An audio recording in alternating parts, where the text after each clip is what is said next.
I started meditation in 1972, which all seems like a lifetime ago, probably is. And I was 18 years of age. And the meditation that I took up back then was Transcendental Meditation.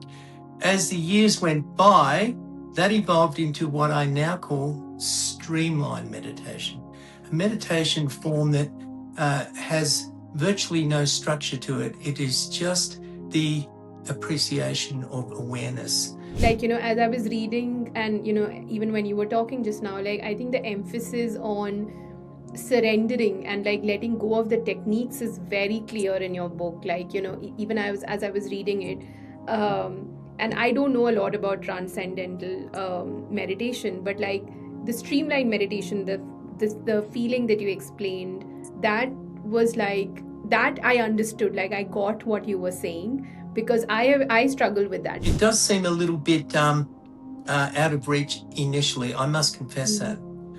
Techniques are so blunt, they're like a blunt instrument. Repeat this mantra. When you drift off that mantra, please come back to the mantra.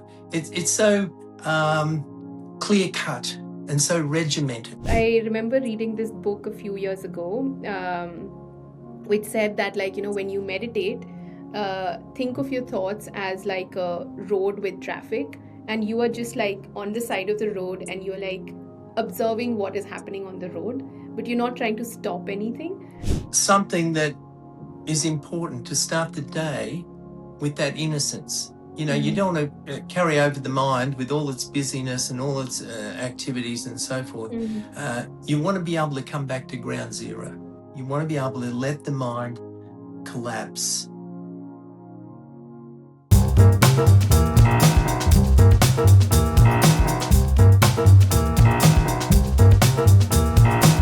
Welcome to another episode of the Booknerds Author Agency podcast. I'm Anjali from Neher Baari, a community and co-working space here in Gurgaon. It's funny how all these book lovers are connecting across the globe today. So I'm really excited. Today we have a very special guest, Mr. Malcolm Fletcher, author of the book Way Back, The Way of the White Lotus. I'm really excited to talk about this book today here with Malcolm, because I think it's one of those books that I felt really activated by while reading. So thank you, Malcolm, for bringing this to life. And why don't you start with a bit about yourself, and then we'll dive into a few questions that I have. Okay.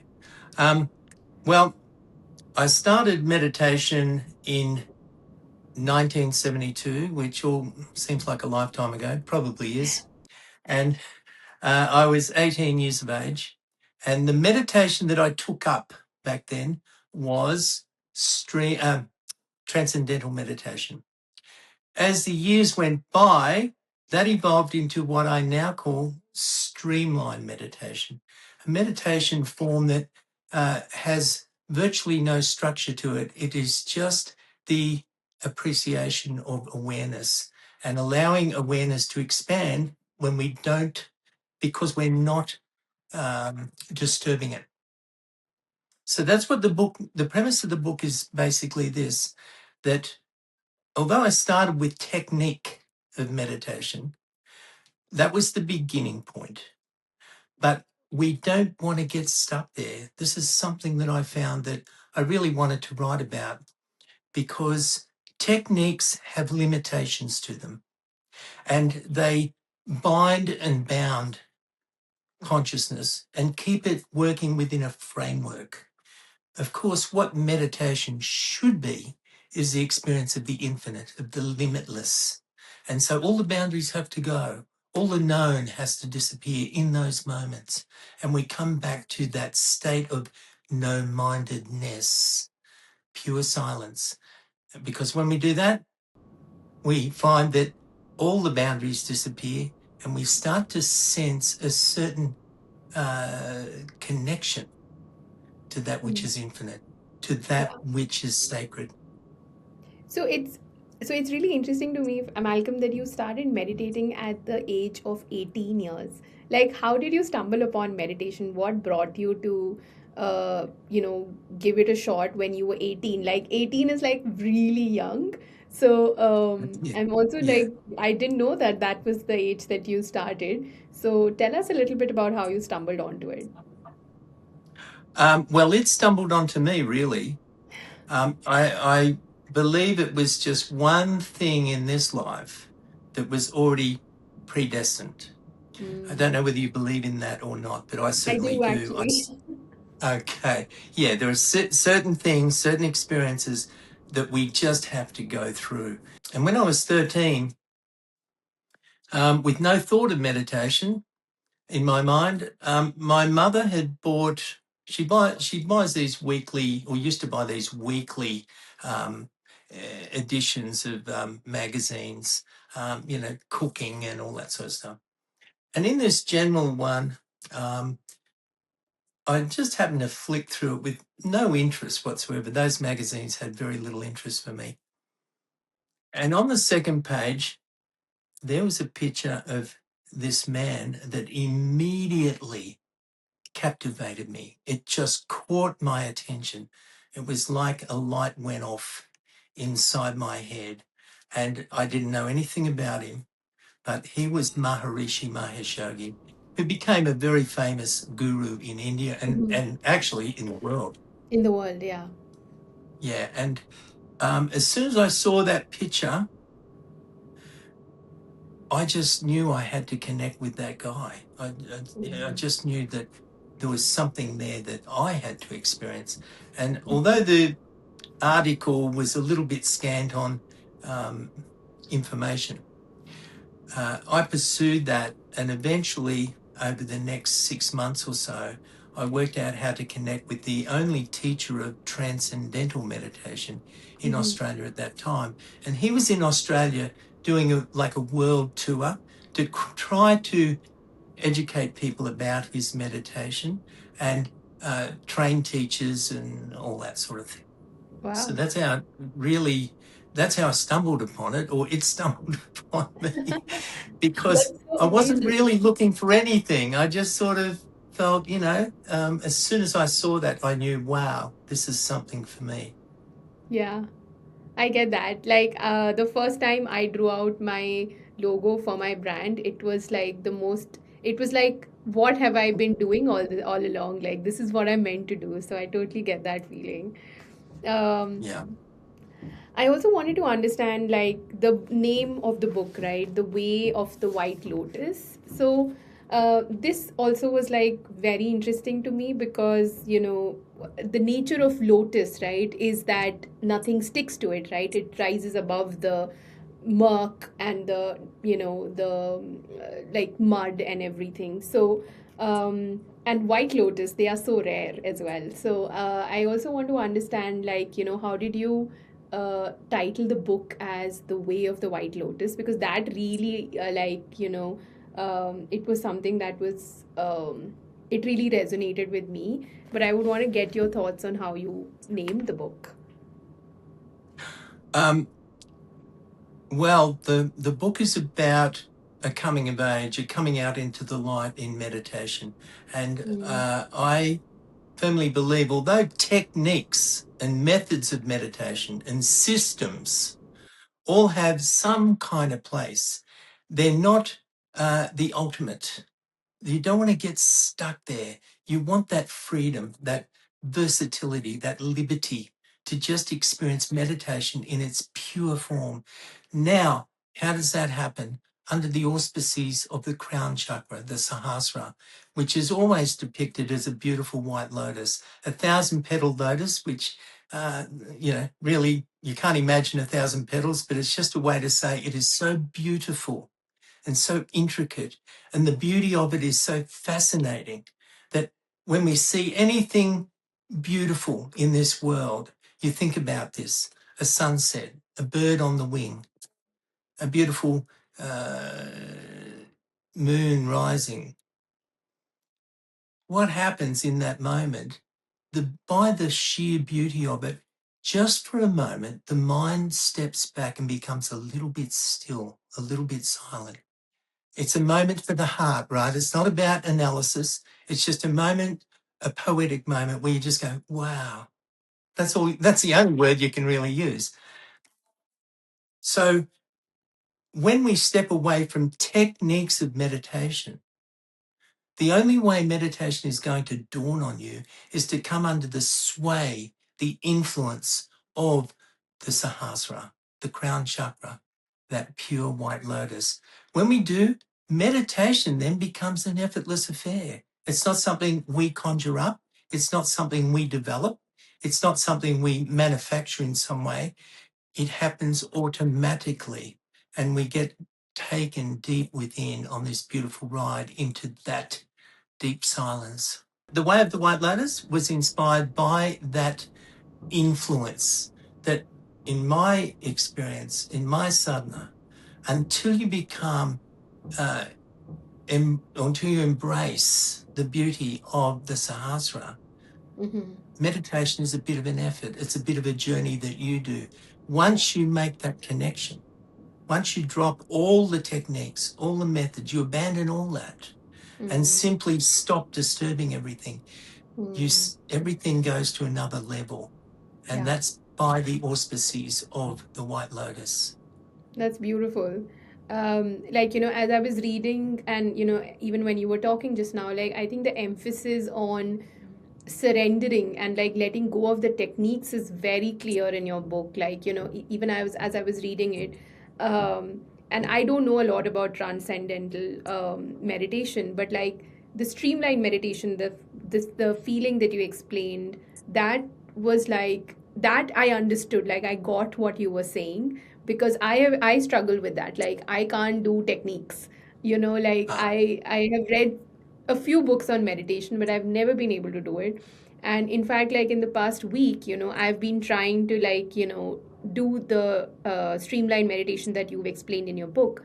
And I'm not there yet, yes, but I feel like I understand what you're talking about. Like when you say, like, your inner world, and you let that inner world be, and like don't stop the thoughts that come in your head. Like that makes a lot of sense, because then I'm not trying to control the third eye, or like I'm not trying to control the experience. So that's beautiful. Yeah. Look, if we get a moment in this chat together, I'd like to just take you into that very initial moment where you stand at that doorway. It does seem a little bit out of reach initially. I must confess Mm. that. Mm. Techniques are so blunt; they're like a blunt instrument. Repeat Yeah. this mantra. When you drift off that mantra, please come back to the mantra. It's so clear cut and so regimented. Whereas, as you said right at the beginning of this phrase that you were talking about, um, it's about surrender. It's about letting go. And we're not programmed to do that very easily at the beginning, because we have taught ourselves, we have trained ourselves to be very analytical and be very thought oriented. And so we miss that gentle doorway that presents itself every day in our life. Every time we see anything beautiful, it's there. It's standing there in the moonlight behind that experience.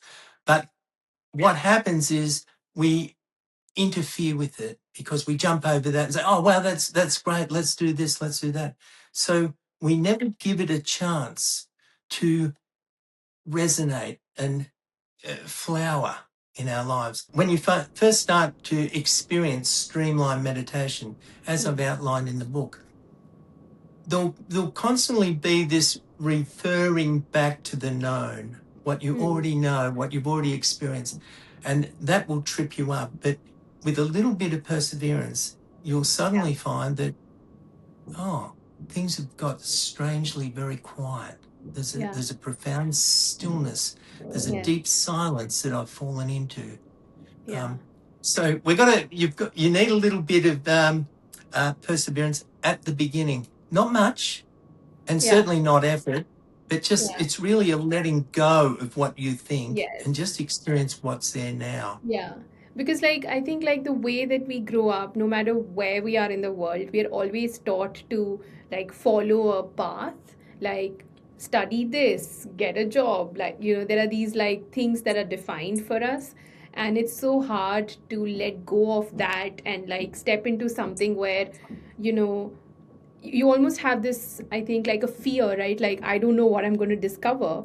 And it's so you have to move on faith, and faith in yourself, like not even faith in anything else, like faith in yourself. So I think that was something that really struck me as I was reading the book through, because I think that's where people, like, I feel like, let go of that practice to meditate. um, and then one more thing that, like, I wanted to get your view on also was that you also talk about that meditation is a state, and it's not like something you do, but you just are in a meditative state. I think like that was also something very interesting to me, because otherwise we're like, taught that okay, you have to just sit still and that's how you meditate. But when you talk about it, you also talk about like you can open your eyes, you can sometimes go to sleep. So that was also something very interesting for me as well. So could you talk a little bit about that? Yeah, sure. The first thing is that meditation is what? A natural thing? Or is it Mm. something you're going to create? If you're Yeah. thinking, I'm going to create a meditative mind, you're automatically heading into the false, something Yeah. that's unreal. Yeah. We're born with this beautiful consciousness. If you look at a little baby, Hmm. you don't see thoughts, and I'm talking about a new baby. You don't see thoughts, you don't see um, analysis, you don't see judgments. You just see awareness, just awareness, pure awareness. That's the soul. That's the gift that we come into embodiment with, this soul, which is pure awareness. Pure awareness is not, when we direct awareness, we're moving away from the purity of it. And this is something that you alluded to. We're trained to study this and study that and take on these thoughts and these ideas and these understandings. When you do that, the purity of awareness is corrupted. It's lost. And our innocence is faded away. It just disappears.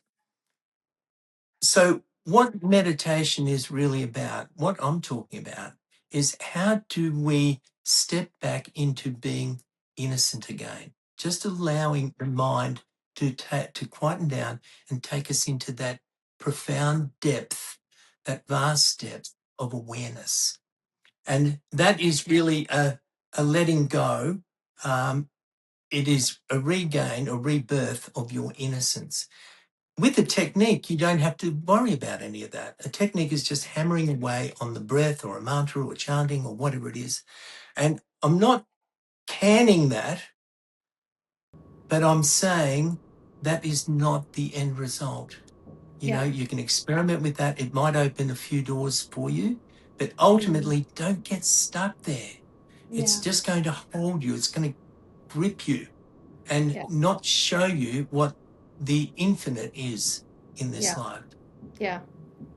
Totally resonate with that, because I think like a lot of, like, I remember reading this book a few years ago, which said that, like, when you meditate, think of your thoughts as like a road with traffic, and you are just like on the side of the road, and you're like observing what is happening on the road, but you're not trying to stop anything. I think that's what I like that's the thought, like that's what I got reminded of when I was reading the book, because I was like, oh yeah, that now that makes sense to me. Like when I was reading that book, I was like, how does that, like, isn't that the point that we're supposed to stop everything? And then as I read your book, I was like, oh, that's what that person was trying to say. That, like, you let your thoughts sort of flow. And like when I tried it also a few times, I feel like, I'm not able to obviously like all the time get into that inner space, but when I do, I get what you're saying, that like it feels like the almost that time has slowed down, or maybe I have slowed down. That Yeah. experience is very, very like very apparent, and it impacts the entire day that I, because I am doing this practice now in the morning, so like it slows down the entire day for me. So that's been Mm. like one of the most interesting things that I've seen with the practice lately.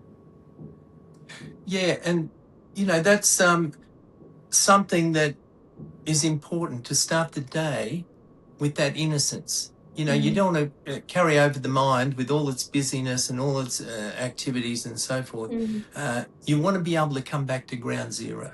You want to be able to let the mind collapse and take you in, let you find that inner space. The interesting thing about that inner space that I've spoken of in the book, that's there all the time. It's not something you really have to find. It's like I said about meditation, it finds you. So when you're practicing streamlined meditation, when you sit down to do it, don't close your eyes and try to, now, where is that space? Just let it find you. If you have that intention, you'll automatically, the mind will drift a little bit and start to notice it. It'll start to sense that darkness, that absence, that emptiness. If you try to force that, well, you're going to introduce a little element of effort there. So don't do that. When you close your eyes, just have that intention to come onto the inner space. And as soon as you make that connection, as soon as you see, okay, there's not much there, Mm. just go with it. Allow that to take you on the journey. Yes. You're coming under the sway of the White Lotus, of the Sahasra. That's what Yeah. we want to do. We don't want Yeah. to sort of continue with our efforts. Yeah. Um, Yeah. Absolutely. And, that's something that I'm discovering slowly as I'm doing the practice. Another thing that, like, one of the experiences that really stayed with me was the experience when you first discovered streamlined meditation, and you had the whole experience of witnessing the destroyer, right? Like, you had the vision of Shiva. So, I want to understand a bit about that also, because I've not had a similar experience, but I've had like something adjacent to it. But that was very powerful for me because I read a lot about Shiva. I'm not a religious person, but I read a lot about the Shiva mythology. So that was really powerful for me. So tell me a little bit about that. Well, of course, Shiva is everything, right? Shiva is ultimately a profound stillness. And when we encounter a profound stillness, things that are active, of course, get destroyed. They start to break down. And although I was unprepared for that, I had been having, over the previous few years with this meditation, I had gone from just stillness. I was having a lot of, you can say, transcendental kind of experiences, going out of the body and so forth. This wasn't something that I deliberately practiced. This seemed to be a byproduct of that opening up. And on that particular night in Los Angeles, which I mentioned at the start of the book, um, really not to say that experiences are the ultimate. They're not. What meditation is about is the experiencer. It's not about the experience. And I'd been a little bit captivated with these experiences. They were coming and going of all things connected to that which is sacred. And I think that experience, the experience of Shiva, occurred as kind of a finality, to let go of that. Just go into the final words in that chapter are into the formlessness of Shiva, not the form. Don't get held up there. And it was a beautiful experience, one that I have always cherished because of the message that I got out of that this was something real. And it was, in those words, this is my divine yoga. We think that techniques are it. This is something that just became an absolute, that Yeah. it's just something that is. It's not Yeah. something we create. Yeah. Absolutely. Like that was, I think, like a really powerful. story for me when when I was reading it, because I feel like, even in even mythologically, like Shiva is originally like represented as this um, source of fire and light.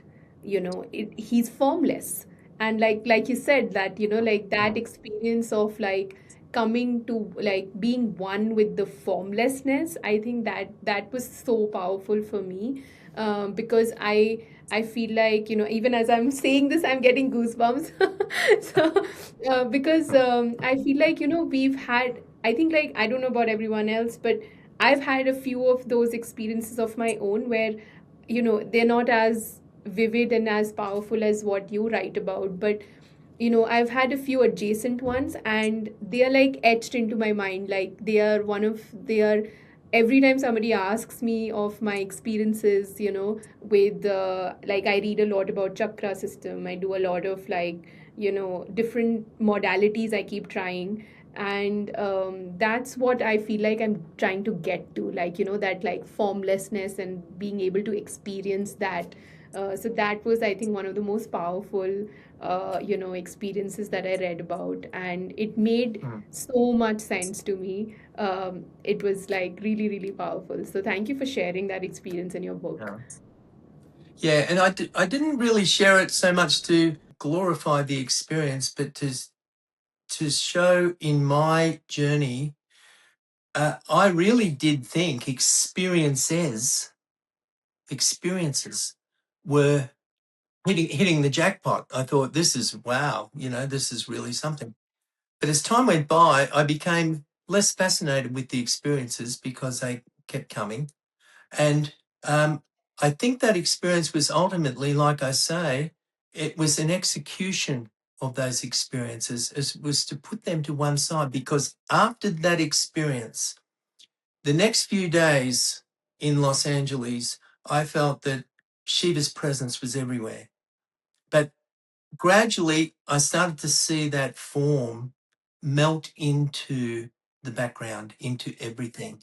And it was then I realized that that's why I said, it was all about the formlessness. And these experiences from that point on subsided. It all became about the experiencer. And I'll just, if I may, I'll just take one step further. You spoke about witnessing thoughts, and this meditation isn't about witnessing anything. When people say they're going to not do a technique, the first thing they think is, oh, I'll just sit there and witness my thoughts. No, that's still a technique. That's technique driven. Meditation in its purest form is just start with the space through which all those thoughts emerge. Don't worry about the thoughts. Don't worry about trying to watch them or, concentrate on them or focus. Let them do their own thing. They don't care about them. And so that experience was really the peak of the mountain for me, where so many things fell apart. They just ended for me, and not in a bad way, in a super positive way, where the inner self, what we call Atman, Yeah. the witness, All the not the layers sort of shed witnesser. away. Yeah, Yeah. So, absolutely. you've got to understand that Atman is a presence. It's not witnessing anything. It Mm. may become aware of something, but it's not directing at all. It's Yeah, very much like that sky. It's just a I, presence. The clouds pass through it. This presence is not affected by the clouds whatsoever, nor does it yeah, care about them. So, yeah. same with our awareness. Totally get that. Like, that's resonating with me so much. Um, I also want to, like, so you've dedicated a chapter on love specifically. Um, that I think was very interesting to me, because I feel like, all the entire book you talk about various experiences, and your experience with the Maharishi and the gurus and everything. But I think this chapter was like, I would say, like, central to the experience of reading your book, I feel, because a lot of times, a lot of people, when they think of meditation, they're like, oh, but we don't have the time for meditation, and we don't have the time to do this, and we have things to do, etc. And also in this chapter you talk about, like, that meditation is generally attached to like ascetics, who stay in the jungles and like, Yeah. they just completely surrender, and that's to meditation, and that's all they do. But I love how you've connected the two, and you have said that you can be in streamlined meditation, plus you can have a life as well, and love, and you also talk about sex and everything. I feel like that chapter was super interesting as well, because not a lot of people talk about having a life with being this person that meditates and is present and is aware.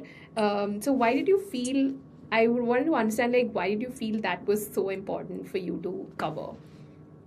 Well, a lot of reasons really, but the main one was when I got deeply involved in meditation, there is a lot of emphasis on don't do this and don't do that. You know, all those laws and all those rules, brahmacharya and so forth. But one has to question that. God is infinite. God is the ultimate creator. And God is not limited. When there's uh, a seed being sown, there's thousands of them. There's not just one. The divine just doesn't send out one seed and hope for the best. There's thousands, maybe millions of them. So this idea that we need to live a solitary life, and I'm not saying that some people don't do that. Some people are born to do that. There's a few people born to do that, but it's not really something that conveys over to the general population, all of us. Live your life the way you see fit. Don't let meditation get curtailed by all these rules of do this, don't do that, and shave your head and don't have a relationship and all this sort of stuff. I found that really difficult to negotiate when I was younger, and I tried my best. And ultimately, I came to the conclusion with all this abandonment or an attachment to a useful life, um, you're tending to sacrifice something very beautiful, that engagement with others, friends, family, partners, etc. Notwithstanding children. And I believe that ultimately that is the superior path. I think that, in the Bhagavad Gita, Krishna himself said the path of action is superior to the path of inaction. And there's a reason. There's a reason for that, because when you're inactive, you tend to avoid things, and therefore problems can multiply. It's when you take decisive action that things get sorted out, really. And as far as sex is concerned, um, you know, the problem with this is it's good and it's bad. The understanding is you want to preserve your inner energy. I'm talking about prana. In yoga, there's all these techniques of pranayama in order to, if you hold the breath in or out, what you're doing is you're holding prana. And what the understanding is, why would you do that? In order for it to build up, because you want to increase the level of prana so that your awareness can flow to these upper chakras effortlessly. And so the way that that is achieved ultimately is, well, obviously, having a romantic relationship, you're going to lose a lot of energy. Uh, or that's the understanding. And there's some truth in that. But there's a point missing. There's a combination of, which I won't go into here, but in that chapter, a combination of retention of the breath, of a pranayama at that auspicious moment, so that you don't lose the most delicate, thinnest level of prana. In fact, it's Yes. built up, it's retained, and it surges up to help you Yeah. open the Yeah. third eye. Yeah. I think like that was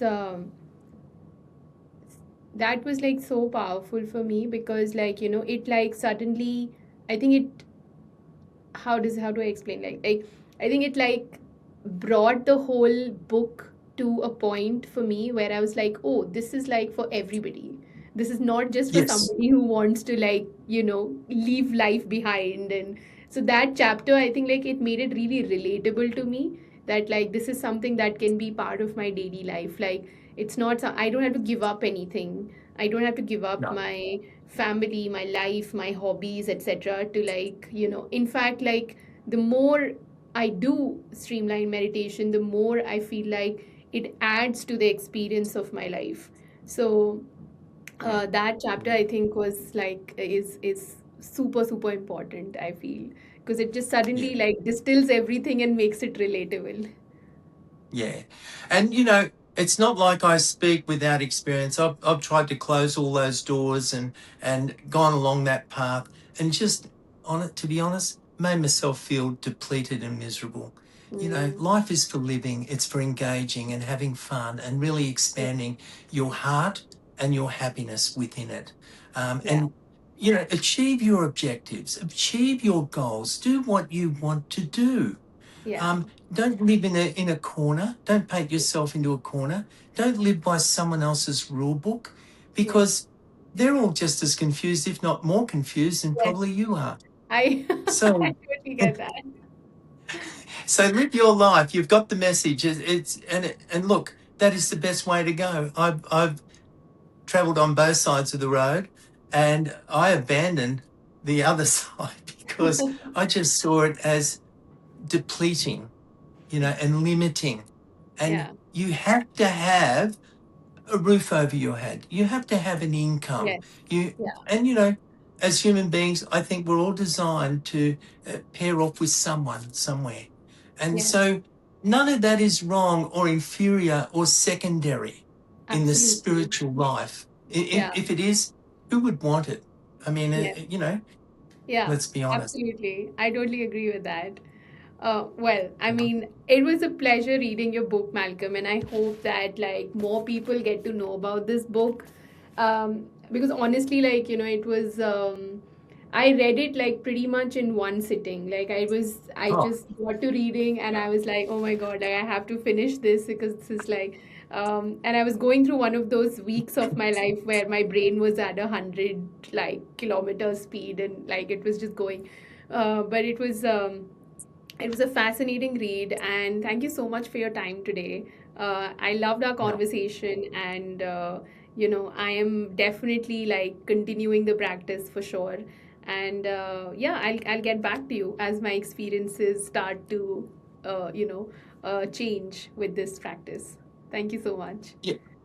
Thank you. And yeah, keep going with it, because this will open an amazing door. It is the most amazing thing to, when you take meditation, or you're open to allow meditation to go to the next level.